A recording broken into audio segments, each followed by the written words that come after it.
بسم اللہ الرحمن الرحیم۔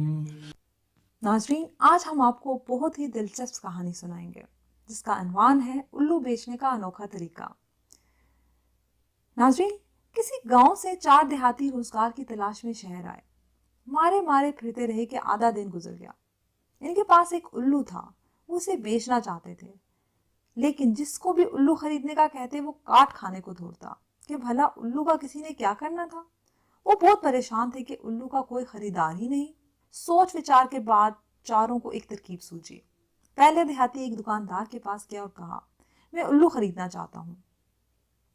دکاندار نے کہا، تمہارا دماغ خراب ہے، میں الو نہیں بیچتا۔ کچھ دیر بعد دوسرا دیہاتی اس دکاندار کے پاس گیا اور کہا، بھائی تمہارے پاس الو ہے، میں نے الو خریدنا ہے۔ دکاندار نے اسے بھی برا بھلا کہا اور کہا، میرا دماغ مت چاٹو، جاؤ یہاں سے۔ اس طرح تیسرا دیہاتی پھر 2 گھنٹے بعد دکاندار کے پاس گیا اور کہا، میں نے الو خریدنا ہے، کیا آپ کے پاس الو ہے؟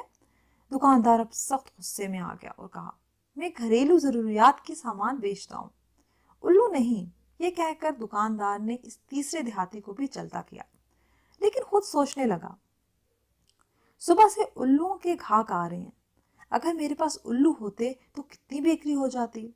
ابھی وہ یہ بات سوچ ہی رہا تھا کہ چوتھا دیہاتی وہاں سے گزرا اور آواز لگائی، الو والا، الو لے لو الو۔ دکاندار نے اس کو اپنے پاس بلایا اور الو خرید لیا۔